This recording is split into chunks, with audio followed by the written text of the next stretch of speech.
wasiirka amniga Khatumo Cabdi Yuusuf oo madashaasi ka hadlay ayaa waxa uu ku dheeraaday ahmiyadda ciidankan uu leeyahay deegaanada Khatumo isagoo sheegay in haatan wada hadaladii Somaliland iyo Khatumo ay si wacan u socdaan ciidankana uu yahay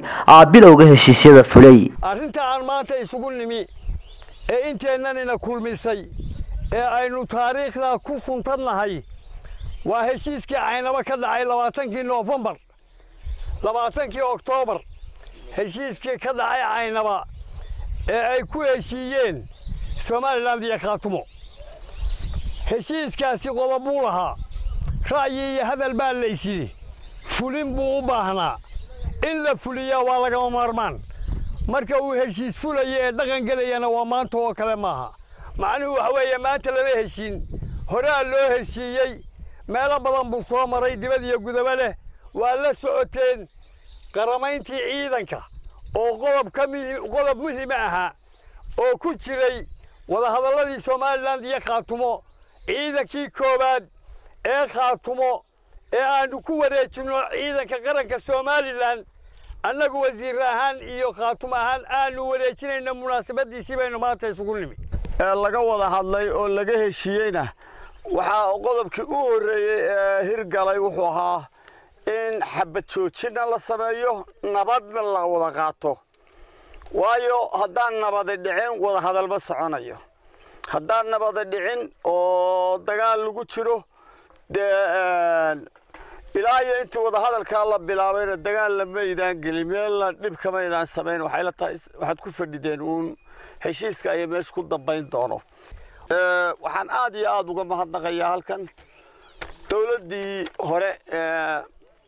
maxamed Ciidanka oo iyadu wada hadalkan bilowday iyo wasiiradii ugu dadaalka badnaa maxamed xaashi uu kamid ahaa waxaan u mahadnaqayaa gudidii wada jirka ahayd laba geesoodka ahayd oo Somaliland iyo Khatumo iyagu runtii dulqaad iyo siyaasad iyo xirfad aqoonaysan ku shaqaynayay heerkaana maanta soo gaarsiiyay heerka labadii ciidan aynu isku dhafaynay shalay xabadda iskula horjeeday oo maanta la rabo inay isku tababar galaan isku xeedho wax ku wada cunaan isku shaqo wada qabtaan